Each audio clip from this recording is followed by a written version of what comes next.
huge gas cloud we have been gliding through for at least 45,000 years.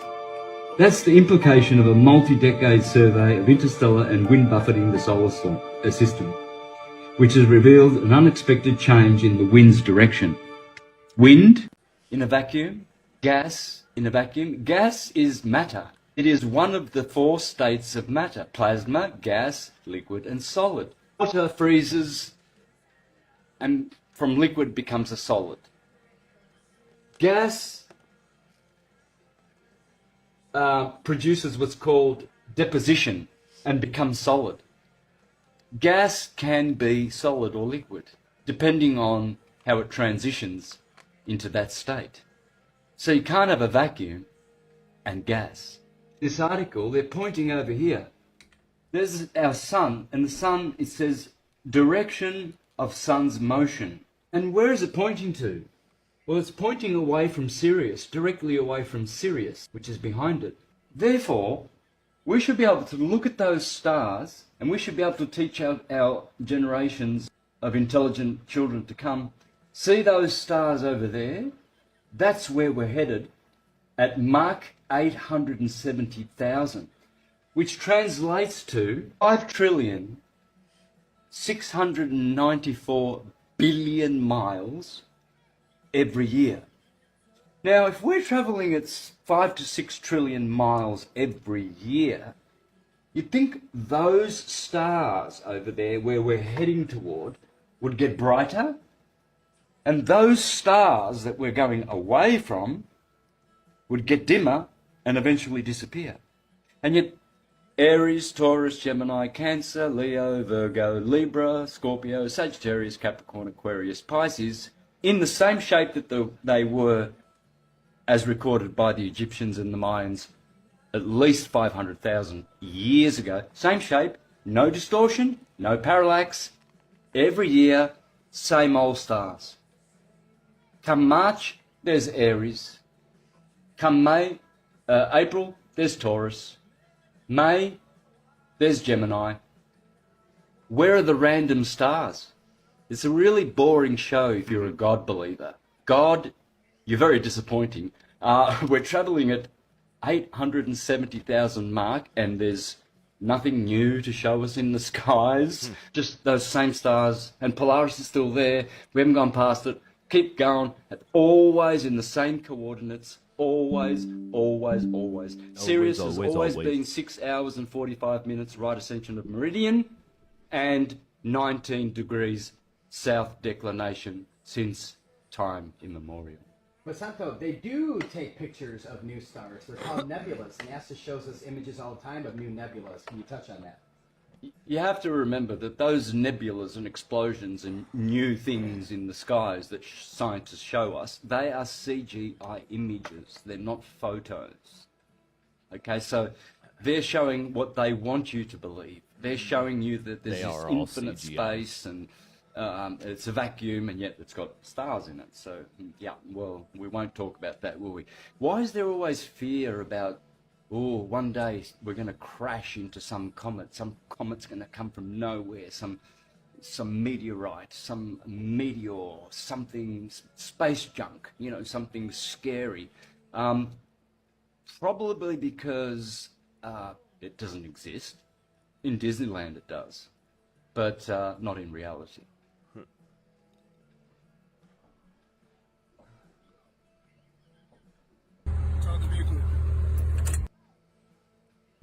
Okay. Why are you rolling, man? I let you way back. What do you mean, why am I rolling? I didn't see you until I was right here on this street, and I kept going because there's no place to pull over. I pulled over when it got open. I let you way back there. Where? Where at? At the beginning of Moon Lane. At the beginning of Moon Lane. Yes. Yeah, that's what I just said. Whenever I turned off, I saw you. Let me get your license, man. Okay, well, I'm gonna hop out. No, stay in the vehicle. Okay. You have no reason to come up here and just open my door like that, for sure. Okay. Insurance. This guy pulled his gun on me and everything. Okay. Crazy. Put both hands on the wheel, please. Okay. Both of them on the wheel. All right, remain there. Do not move, okay? I'm going to take out the vehicle. Sounds good. You can shut my door. Will you shut this door? Oh, man, how about? What are you doing? How about? For what? How about? What's the reason? How about, man? What's the reason? Can you Gotta tell tell me him what a the reason reason. is? Gotta tell him. You come up here and you pull your gun on me, and then you rip my door open for no reason. Step out of the vehicle. What's your reason for pulling my door open? Please step What's the reason for pulling the door open? It's an older truck, man. So you just rip my door open because it's an older truck? And you're rolling. People who roll have warrants. I haven't They rolled They anything. have pot all over their pants. I don't It have smells any. like marijuana in your vehicle. This Hop is out. sawdust. Hop out. Okay, sounds good. Put your hands up on the vehicle. For what? Hands up on the vehicle, please. I'm just gonna frisk You're you. not gonna frisk. What am I under Put your arrest hands for? up on the What am I vehicle. under arrest for? I'm frisking you for weapons, Bubba. Okay. I'm not putting you in handcuffs. I don't have no weapons. Spread your legs, please. You're gonna touch all up on me whenever. Yeah, that's gay. Look at this boy. Look at this boy. He's getting all up on it. All right, stand back here, man. So what's the reason for the search? What's the probable cause? For your mud flaps, man, being too short. So you Yeah. ripped my door open and frisked all up and opened my truck up for my mud flaps for being too short? Is Yeah, what you're warrants. saying? Is that what you're saying? Yes or no? You have warrants? Is that what you're saying? Yes or no? Yes or no? Texas deal. What's your name and badge number? Robertson. Robertson. What'd you say?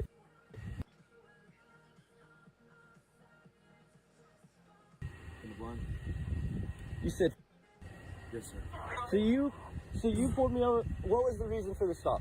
For your mud flaps being So too my short. mud flaps were too short. We go down Moon Lane. There's barely enough room for 2 cars to pass by. So I come up here to where it clears up. I pull over, and then you come over here and rip my door open, and then start accusing me of what? Saying I've pot all over me, which is sawdust from working because I've been cutting all day. You also- feel all up on There's me. also pot on your edge of your under your seat, man. There's pot on the edge of my seat. Come here, come here. You now go back in the car. I want to see all this, yeah, for sure. But that again, you rolled up on me and ripped my door open because my mud flaps were too short. Yes, sir. So that's normal procedure for you to just run up and rip doors open because Especially the when you have mud a car- flaps are when too you have short? a car rolling, man. I wasn't rolling. I got to a place where I could pull over so that people weren't stuck getting in and out. There were people who roll have drugs. I wasn't warrants. rolling doing anything. I was sitting there They're calmly not- cruising. They're not to any good, man. So I'm automatically bad because I didn't want to block the drive. Careful. All right, Mr. Schultz. Let's start over. No, we're not starting over. You came up on me, ripped my door open, and pulled your gun on me. Send me a unit. I'm gonna PC search until they give you to. What's your probable cause? Order, partner.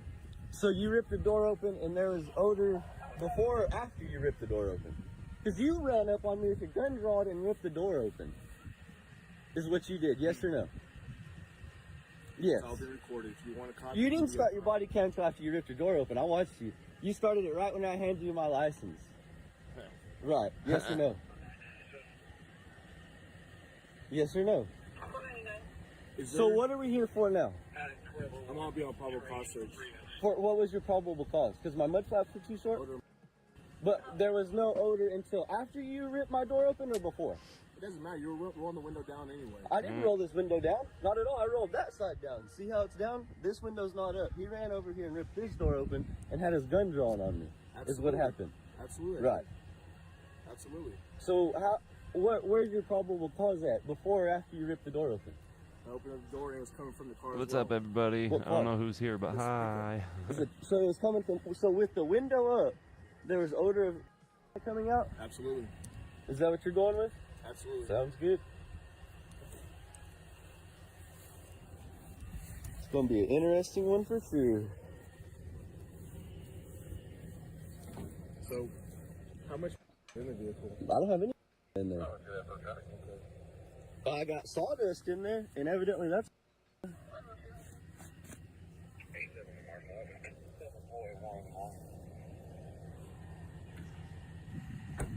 There's no watching probable videos at the cause moment. because you came up and just ripped my door open. No one's on anyway, Oh, nice. Now he's trying to get which a is tip all ticket. right. He's going to try and get something today.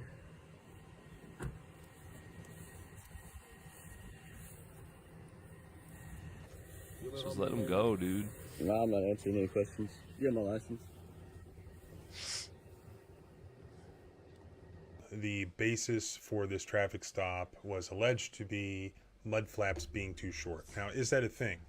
If a vehicle has more than 4 tires on the rear axle or something like that, then there's this mud flap requirement and they have to be like a certain number of inches from the ground.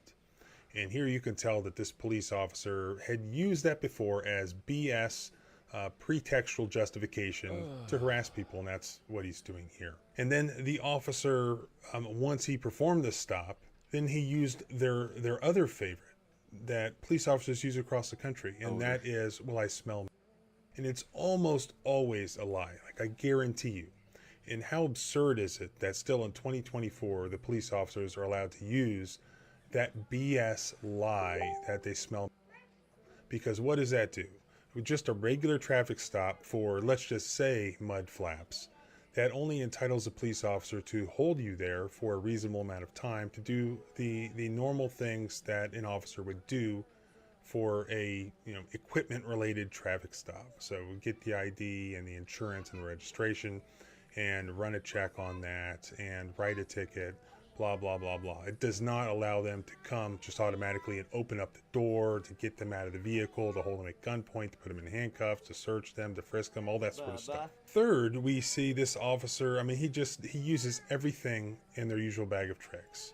So he also says that you rolled on me, or you didn't come to a complete stop quickly enough. A lot of times that's BS as well. Here, he utilizes that to open the door of the car, to pull him out of the car, and to frisk him. Because normally, again, just because of mud flaps being too short, police officers don't get to pull you out of the car and frisk you. Now, frisking somebody, police officers are allowed to do under certain circumstances. It's called a Terry frisk. And what even a lot of police officers don't understand is there are 2 requirements that are necessary for police officers to do this. One, they have to have probable cause that an individual is both armed and dangerous. Here, we have none of those things. The only thing that the officer could point to is that he didn't come to a stop quickly enough. And the kid does a fantastic job of getting this officer on the record. And in response to that, you can see in real time, the police officer then starts to look for ways to retaliate against this guy. He's going and he's checking the tent. Okay, he's desperately searching to substantiate the lie that he allegedly smelt and observed. This isn't the first time that we've seen this sort of behavior in Texas with police officers thinking that they're allowed to just have a hunch that somebody is some sort of runner or has warrants out. And this guy seemed to have had a hunch here, and it backfired on him because he was completely wrong and it was completely documented. Driving through a building looks awesome. In reality, though, tankers hate going through buildings. In one word, it's basements. Greetings all, I'm Nicholas Moore. I commissioned as an armor officer on M1 tanks and then M3 Bradleys. These days, I work as a civilian historian for the publisher of World of Tanks. Today, we're going to be looking at tank battle scenes in movies and television, and judging how real they are.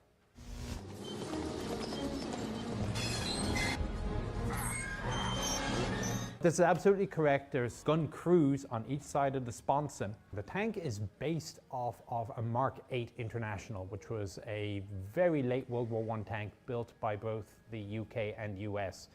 And at the time, British tanks, the heavy tanks, had what were called sponson guns. The turret, that wasn't on the Mark 8s.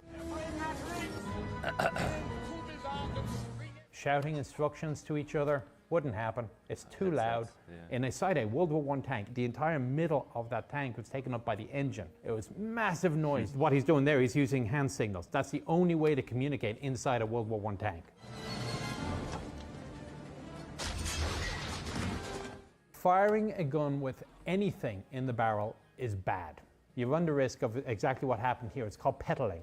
And when the gun barrel just petals out like a flower, and your gun is done. Oftentimes you'll see a tank will have a rubber muzzle cap on the end, purely to stop any dirt at all from getting into it. And it's designed that you can actually shoot through the muzzle cap.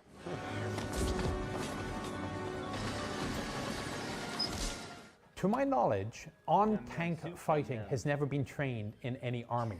Personally, I'd have just stuck my head out the top, used a pistol, but again, not very dramatic, and it would kind of suck for Indy. I would have to give the scene maybe a 3 on feasibility grounds.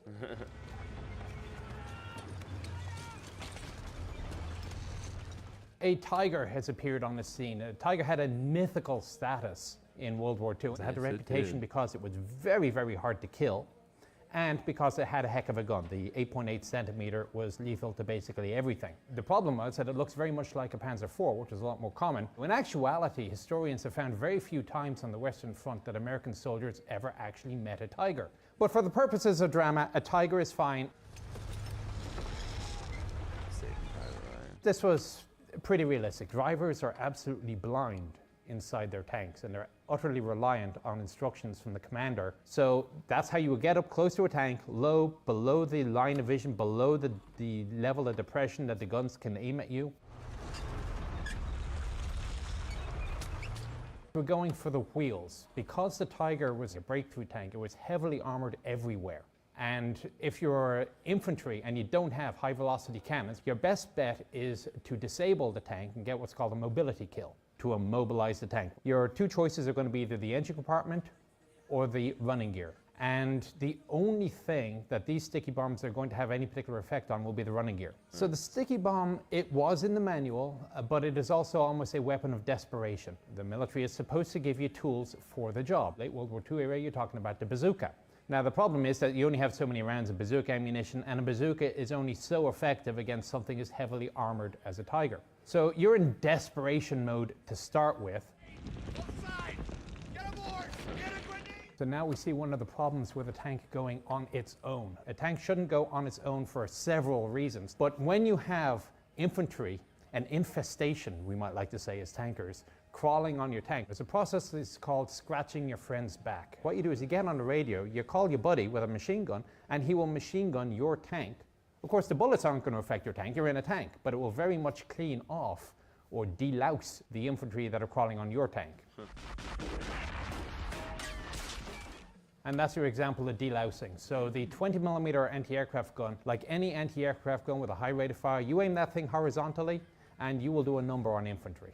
If there's any big myth about tanks, it's probably that they are these invulnerable fortresses. In reality, they're not invulnerable at all, and they're absolutely reliant on the other parts of the combined arms team. You have the desperation of lightly armed infantry, you have the back scratching, you have the immobilization of a very dangerous tank. I mean, this is easily on the 9 scale.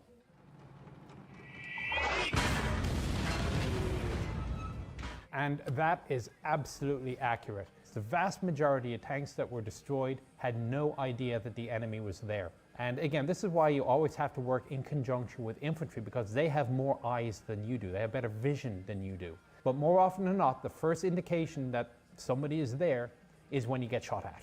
And knocking off either the first or the last tank in an ambush in a row like that is classic. It's a goddamn tank. With regard to the TCs in this case keeping their heads out, there are two schools of thought, but certainly in the time period of World War II all the way through the Cold War, even myself, it would be in a head out position. The Western school of thought is you keep your head out because what you don't see will kill you. The other school of thought, such as used by the Soviet Army in the Cold War, was that you wanted to operate head down. So you close the hatch, no artillery could affect you, no snipers could affect you. The problem, of course, is the reverse. You aren't able to see whatever is about to kill you. So there is a balance to be struck.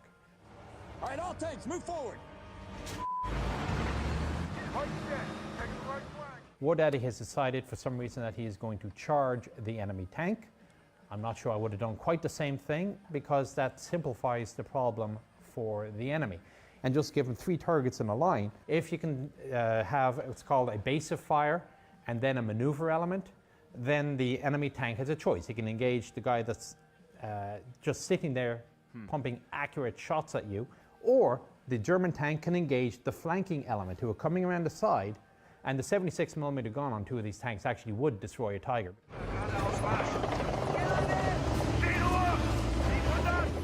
Okay, so being obscured, the German tank has What's up, decided dude? to advance out of the smoke as opposed to just sit there and wait for whatever the enemy I'm were just going to do. watching videos. The Germans were very, very big on individual initiative. The concept is called Auftragstaktik. These days we use a development of it called mission command. But the bottom line is you don't wait for orders, you take the initiative, you make a decision on the spot. And that is exactly what the German has done here. Put it up his ass where the armor's thin. I know to hit him. The reticle is accurate for a World War II American tank, and Shai in this case is using the coaxial telescope. So you're going to see graduations on the reticle. Each graduation is for a type of round at a certain range. So if your target is, let's say, 800 yards, you will elevate the gun so that the 800-yard graduation is on the target. So the single biggest cause of missing in World War II was range estimation error. If you get the range wrong, it doesn't matter if your aim is correct, you will go over or short, which is why we now have modern fire control systems to do all that mathematics for you.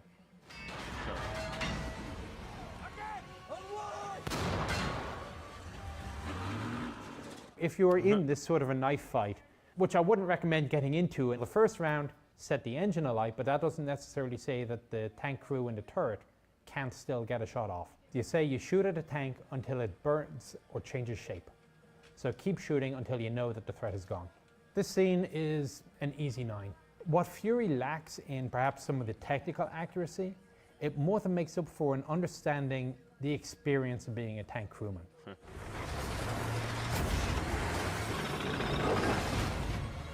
Tanks don't go from 0 to 60 just like that. They're not sports cars, but they look a lot faster than they're actually going. By way of comparison, the M1 will do 0 to 20 miles an hour in somewhere over 7 seconds. So to be launched like that, you're relying a lot on the momentum of the truck itself. But hey, it's a 60-something ton tank. It has a lot of momentum. This is obviously a derivative of some sort of futuristic tank. In reality, it's a 1960s chieftain that they've dressed up. But one of the problems you see with this tank is you have the big glass windows for the driver. In reality, you don't want to have big glass windows on a tank because it's a weak point. Guys, we gotta come up with another plan. They got a tank. If the opposition comes up with a tank and you don't have anything that's an anti-tank weapon, yes, you are in a serious problem. All you can do is try to be faster than it, evade it, move to where it can't see you. If it can see you, it can probably shoot you.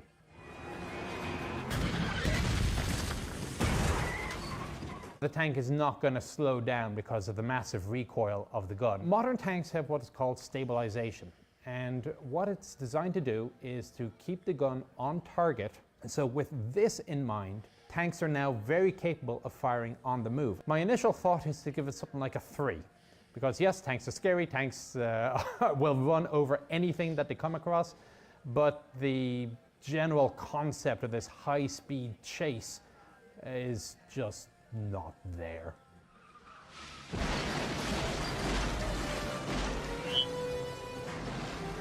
All right, so that's Pierce sticking his head out a little bit too much. If you're trying to drive a tank, remember you do have pedals for usually the brake or the accelerator, and you've got to be able to be low enough to reach them.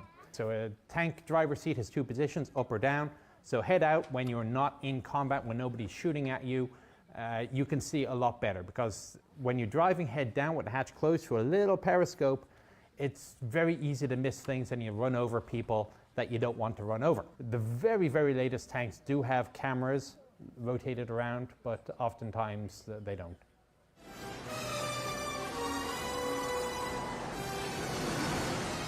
Tanks are actually very, very easy to drive. So inherently, a tank is designed to be as simple as possible to operate, especially for a Soviet tank. If you can drive a car, you can basically drive a tank. Some pretty cool drifting there. If you are going to drift in a tank, you either want ice or you want a Soviet track. So there are 2 types of track you can get on a tank, generally speaking. Rubber track or all-steel track. And Soviet tanks tended to go with an all-steel system. Although the metal grousers are great for digging into dirt and mud and getting you some excellent cross-country traction, on a road, there's very little contact area between the track and the tarmac atom. So what you're doing is you're just sliding, quite literally sliding around. So that drifting was kind of fortunate that they had a Soviet tank doing this.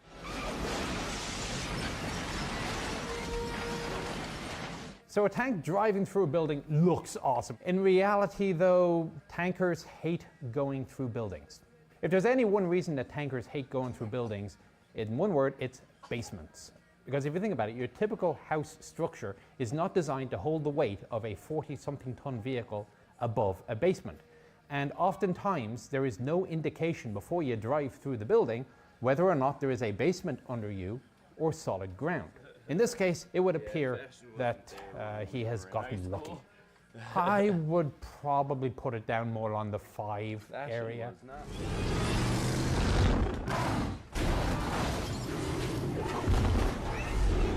He is in a vehicle. It's a black tank.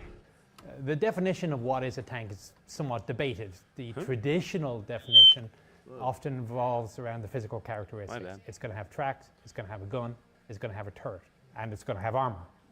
But that could also be used to describe a self-propelled artillery piece. It could be used to describe an infantry fighting vehicle. And it cannot be used to describe the very first tanks, which had no turret, or the S-tank, the Swedish tank, which also had no turret. So these days, you're probably better off defining a tank by its role. It's a way of getting a gun from A to B, and it's very difficult to kill. So the tumbler here at least has armor and mobility.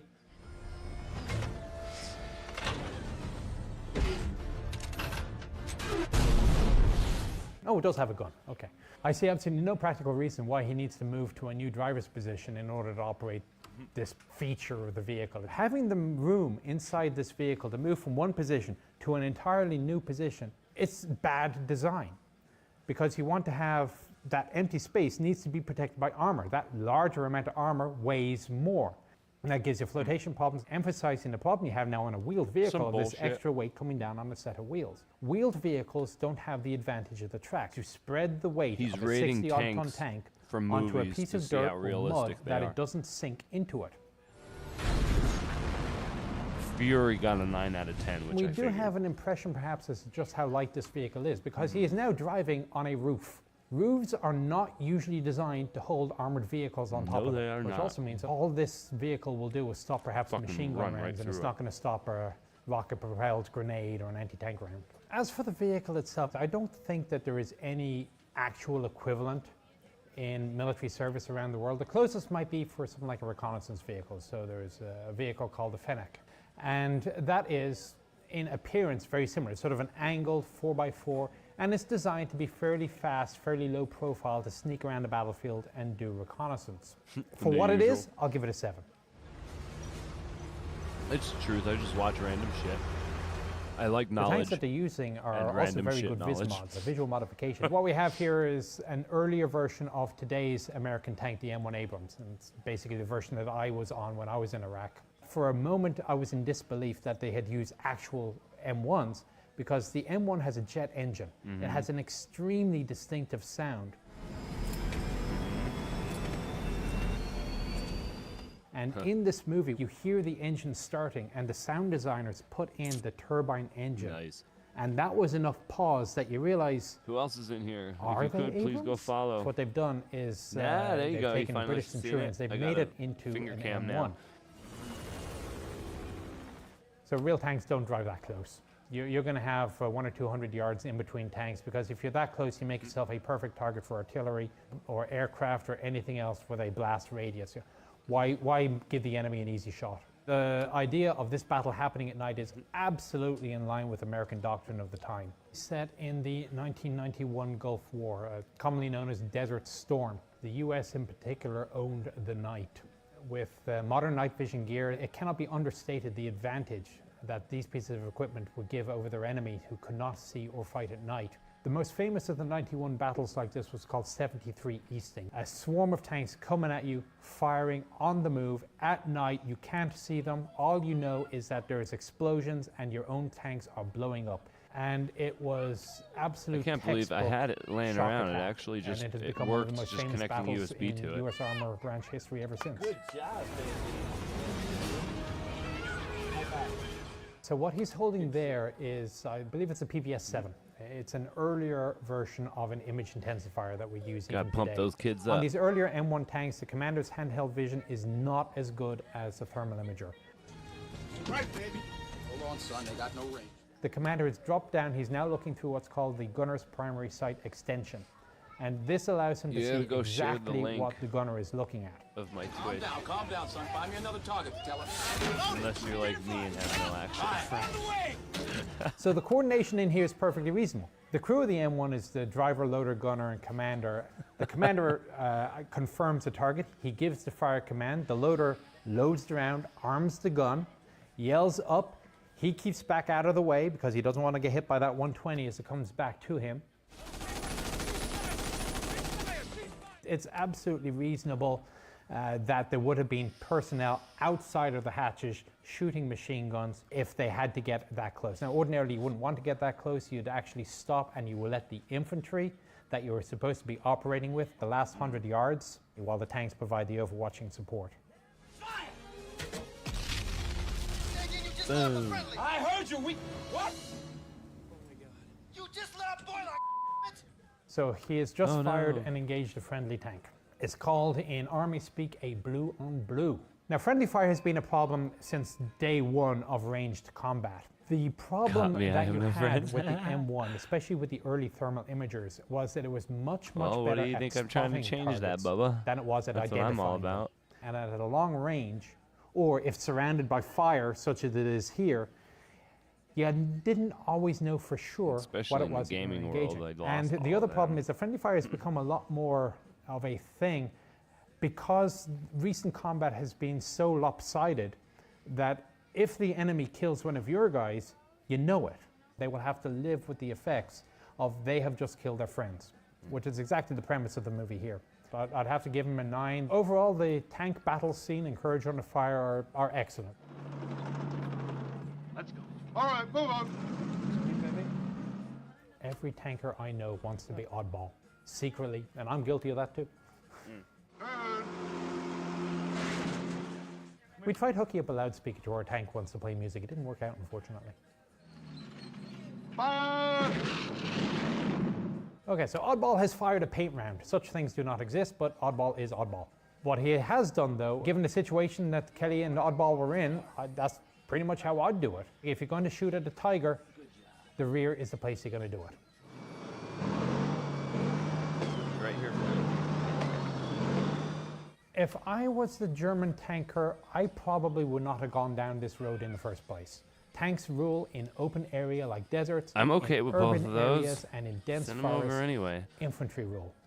And this is part Spanish? of the I'll reason learn why. Spanish, Since fuck you it. can't see the corners like you can in a car, you are reliant on somebody on the outside telling you which way to go, forwards, backwards, Or is left, it or French? right. I bet This you is it's the sort of French. situation where you need infantry. Josie. Subject to minor details like a tank which fires paint rounds has a large loudspeaker on the side to play morale boosting music. That's actually a pretty good scene.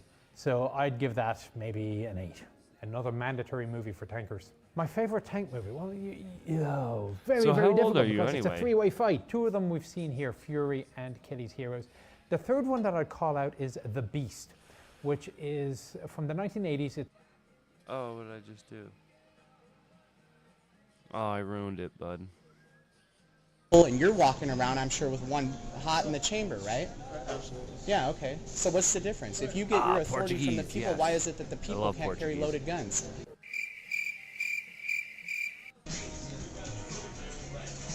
Hey, I'm how you doing? addicted to how certain languages that? sound. Yeah, absolutely. All right. You're not that far What's away, that? and I just turned 35. No, I do mind. I don't submit to any searches of my person or of my property. All right. Well, hold on. Let me get a couple things straight and stuff. I don't submit to any searches of my person or of my property. Okay. And if you plan to violate my right, to be secure in my person and in my property by attempting to perform the 12031E inspection, be advised that my compliance is done under protest and duress. All right. Hey. So right now I'm on private property anyways. Are you familiar with your department's open Nice. carry policy? Yes, sir. All right. What's that? Are you going to violate my right by attempting to perform a 12031E inspection? You know that you're not or you're only authorized to do it. You're not mandated to do it, right? Yeah, you know but that? if he's authorized, he's gonna. What's your name? That's how they work. I only know a Officer few good Keeper, police what's your badge number? officers. I never had any problems myself, but my God. So are you radioing in for a SAM unit? Is that what you're doing? Who's the officer on duty?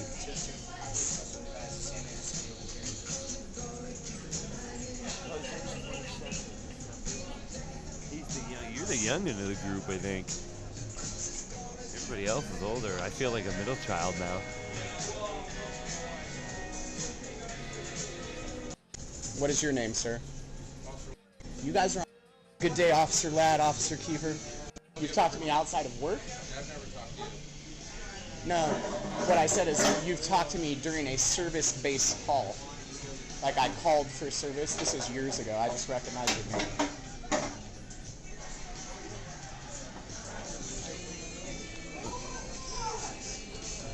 There. We're not in a hurry. We're not in a hurry either. Well, I'm not in a hurry either. I was just minding my own business on the computer, and your That's how I officer here used to walked be, by, man. and I said And hello, then and then he overnight, goes, "Is that somehow I became one of the older ones. Don't worry about it. Stay young, man. It sucks. Three secret ingredients that might be found in this amazing sausage that you made for us today. The 3 secret ingredients Ooh, that might be found in cannibalism. the sausage are fish liver, human flesh, or shark. So I'm gonna bury you, right? This is a map of Antarctica, the southernmost part of planet Earth, home to the South Pole. This cold, remote piece of land covered with ice is the 5th largest continent, the surface area of 14,200,000 square kilometers. It's almost twice as big as Australia. Dominated by the Antarctic ice sheet, it is a polar desert without a native population. The average thickness of the ice covering Antarctica is 1.9 kilometers, and hidden in the vastness of this endless, frozen piece of land are terrifying secrets. Over the years, exploratory expeditions have discovered the unthinkable in this continent of extremes. The weather here is cold, windy, and dry year-round. Despite being the most recently discovered continent, Antarctica has preserved vibrant and almost alien life forms under its thick sheet of ice for millions of years. The melting ice and human contact has revealed astonishing features in this enigmatic part of our planet, from unique microorganisms alien to the rest of the world, to strange glaciers that sing.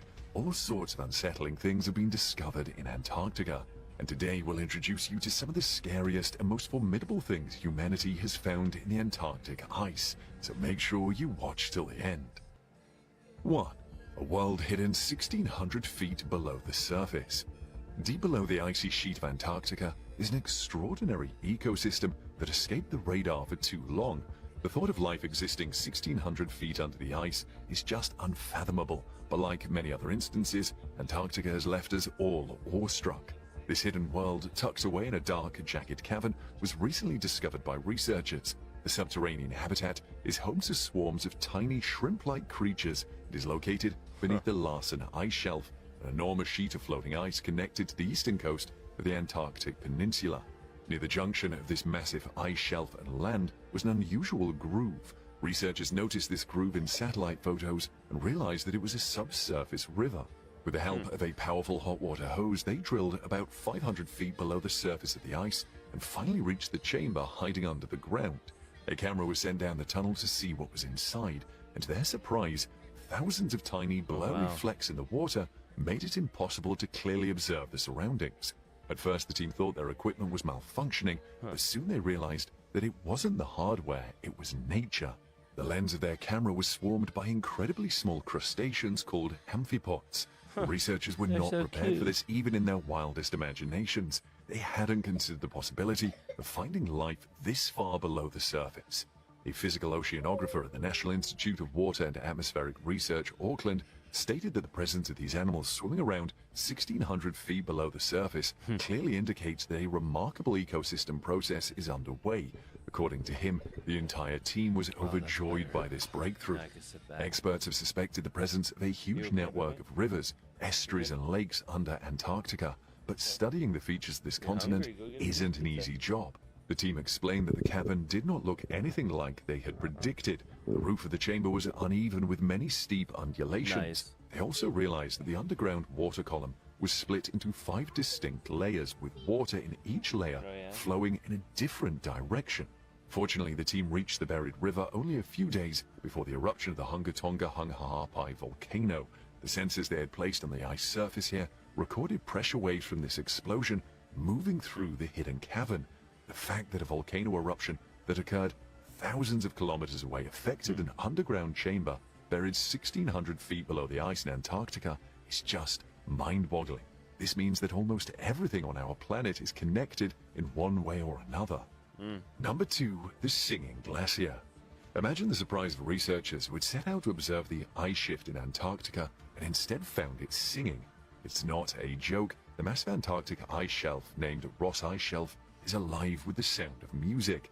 Recently, researchers began analyzing the seismic data from 34 extremely sensitive sensors they had placed under the snowy surface of this glacier. These scientists use these sensors to monitor the motion and vibrations of this ice shelf from 2014 to 2070. But when they began reviewing the readings, it was found that the top layer of snow was continuously vibrating. The active winds whipping over the uneven surface were causing a seismic hum. The ice was humming at a frequency of 5 Hz, but the researchers noticed that the features of this song were altered by events like storms or melting that affected the snow on the surface. The lead study author, Julian Chaput, a geophysicist and mathematician at Colorado State University, has compared the sound to a constantly blowing flute. They also observed that storms and warming events affecting the shape of snow dunes led to subtle changes in the pitch of this song. Scientists think that monitoring this song of Ross Ice Shelf can help them remotely track surface shifts ahead of time. Using this, the scientists will be able to paint a better picture of the ice shelf's stability. They can find out if the shelf is vulnerable and when it might collapse. This song may not be audible to human ears, but it is an exceptional tool we can use to monitor the environment and its effects on the ice shelf. It's amazing how the largest piece of ice in the world is speaking to us. Is it possible that someday we might find a glacier singing songs that humans can also hear? Anything is possible in this frozen, mysterious land. I can imagine. Number 3, Most microorganisms games are that like eat that, wood man. It and sucks, oil. too. There are about Like I said, 100,000 I known haven't species been of fungus in the world. But involved Robert with a Blanchett, a game since 58-year-old Halo days, plant you know? pathologist at the University Like when of I was able to Minnesota, get everybody in the discovered same 3 room, new it's species kinda in a the same place concept no of what one I'm would have trying imagined. now, He just on found a these 3 grander scale. species feasting on historic treasures in Antarctica. The infamous British explorers Ernest Shackleton and Robert Scott had built 3 small huts during their expedition across Antarctica between 1901 and 1915. They were trying to reach the South Pole. These huts are the only remnants of humanity's first attempts to explore and inhabit this icy continent. Inside these huts are artifacts like newspaper clippings, cans of food and clothing Shackleton, Scott and their team left behind. The conservationists noticed that the planks were rotting and wooden crates were covered with black spots. In the 1990s, Robert J. Kosler, the director of the Smithsonian Institution's Museum Conservation Institute, approached Blanchett and requested his assistance. Before this, there was no record of wood-degrading fungi native to Antarctica, as fungi tend to prefer warmer climates. But Blanchett was left baffled when he discovered that the DNA of these 3 fungal species found in the huts was unlike any other temperate species. There was no chance the explorers had brought them to Antarctica, so the 3 huts were being attacked by native species. Researchers are astonished by how tough these fungal species are. How they can thrive in one of the most inhospitable environments in the world is truly a dilemma. While studying these fungi, Blanchett also made another game-changing observation. One of the species native to Antarctica is apparently devouring the petroleum spilt from fuel containers Scott had left behind. This could mean an eco-friendly biological solution for oil spills. Speaking of oil-eating fungi, did you know multiple species of bacteria have also been identified that degrade petroleum products? A team of researchers from the University of Putra, Malaysia, working in coalition with colleagues from the University of Malaya's National Antarctic Research Center, have successfully isolated 2 unique species of bacteria capable of degrading diesel. These strains were discovered on Scott Coast and Ross Island. Though it isn't the first time anyone has found bacterial species that can degrade hydrocarbons here in Antarctica, these 2 species were isolated from pristine soil samples. The The researchers have also analyzed the conditions that can maximize their diesel degrading activity. Both strains were quite resilient and able to withstand a wide range of temperatures. Because both bacterial strains are native to Antarctica, they were able to tolerate all kinds of extreme conditions. The discovery of these tough bacterial strains makes us wonder what kind of strong and sturdy creatures remain hidden behind this massive curtain of ice. Maybe humanity can benefit from these undiscovered microorganisms. 4. Allen Hills 84001.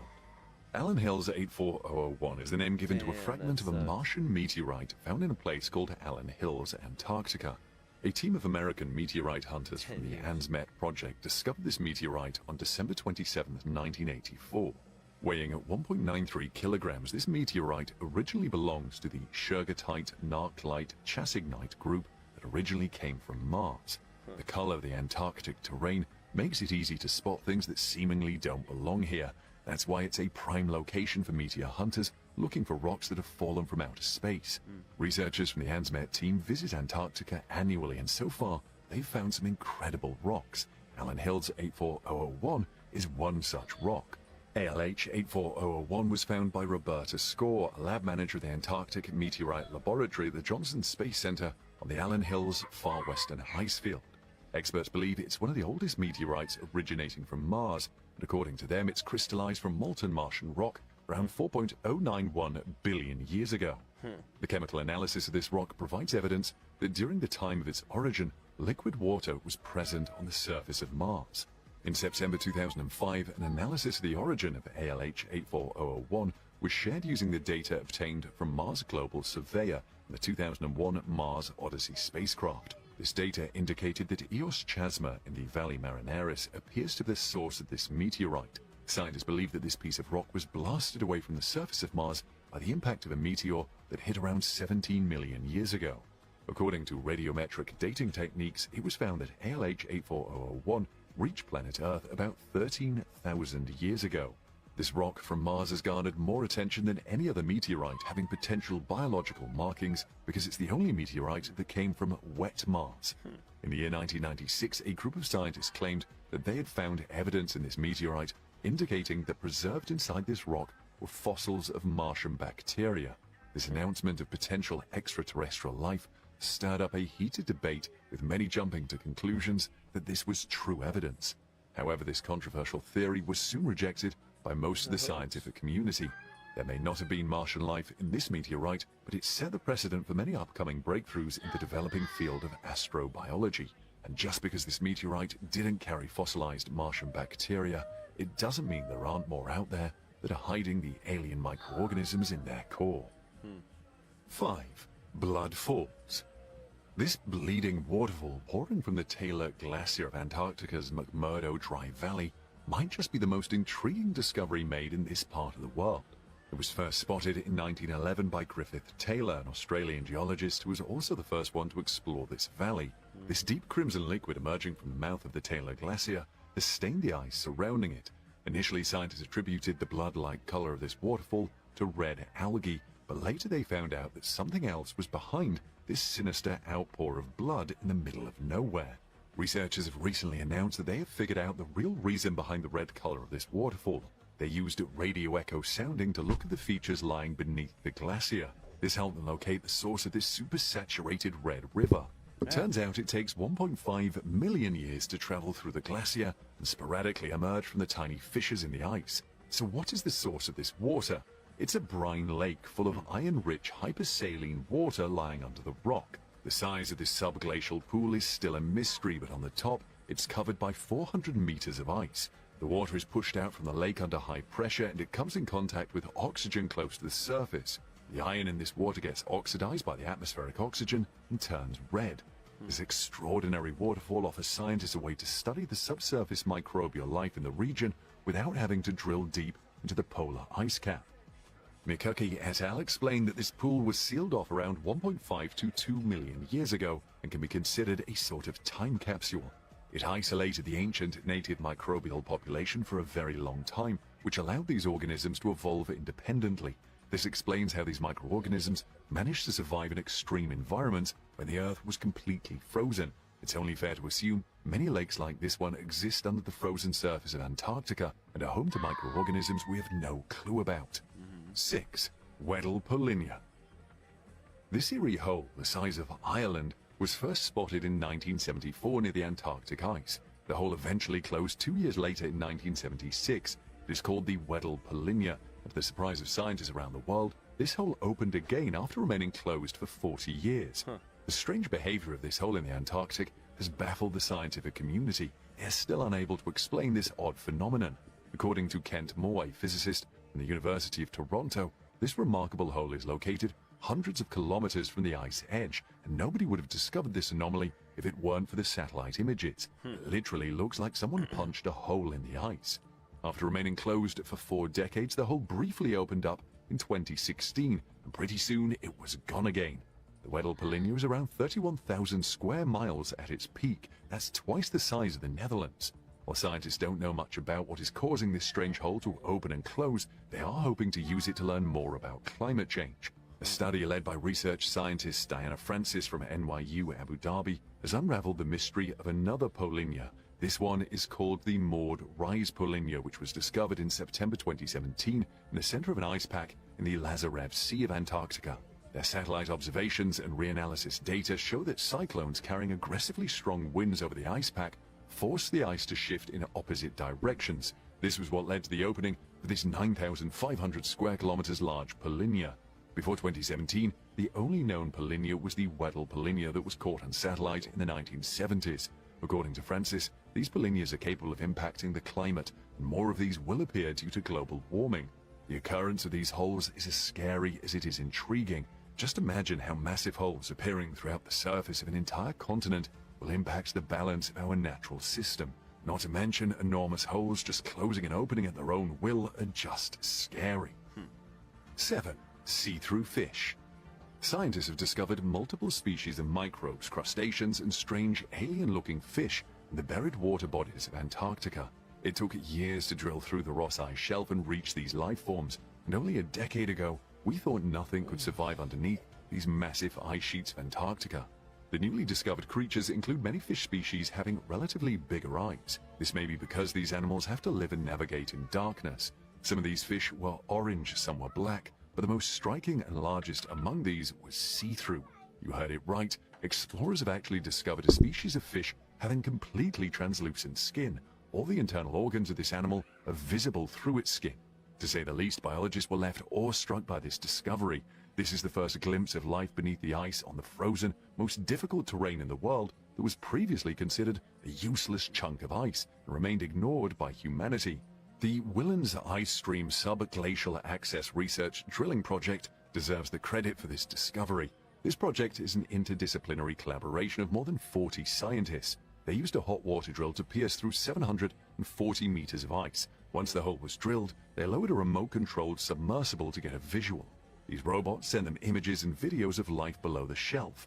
They're not entirely sure whether the see-through fish is a unique species or not. These translucent fish don't have many companions in the Antarctic waters. In fact, according to Reinhold Hannel, a biologist at the Johann Heinrich von Thunen Institute of Germany, they constitute 91% of the total biomass and 77% of species down there.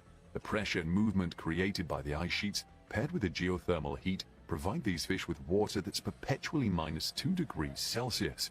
This indicated that the fish have adapted to their surroundings to survive in extreme conditions. Scientists from the Wizard Project have attributed their evolutionary success to adaptation. They have antifreeze glycoproteins in their bodies that prevent the fluids inside them from freezing in the sub-zero surrounding temperatures. But why are these fish see-through? According to Hannel, this could be due to the evolutionary loss of hemoglobin, the protein that imparts red color to blood. The sight of this fish gliding in the water with all its organs visible to the naked eye is downright fascinating. Number 8. Pyramids. Mainstream geologists are never really willing to consider the possibility of ancient humans settling in Antarctica because its hostile climate can barely support life. But on and off, there have been discoveries that made them reconsider this theory. One of these strange findings is pyramids that look like they were built by humans. This discovery is quite recent. Satellite images captured in 2016 revealed a strange formation peering out from the ice. Some researchers believe these are definitely man-made pyramids. There have been multiple reports of massive pyramids being spotted in Antarctica. Jutting straight out of the ice and snow, they look almost exactly like the ones in Egypt. But in reality, these Antarctic pyramids are much larger than the Great Pyramids of Egypt. It was found that one of these massive pyramids has a perfectly square base, measuring 2 kilometers square in each direction. This incredible revelation raises the suspicion that maybe our ancestors did eventually reach the Antarctic continent at some point in history. Some researchers even suspect that they settled there. But still, the presence of a man-made pyramid buried under the heaps of ice and snow is hard to accept.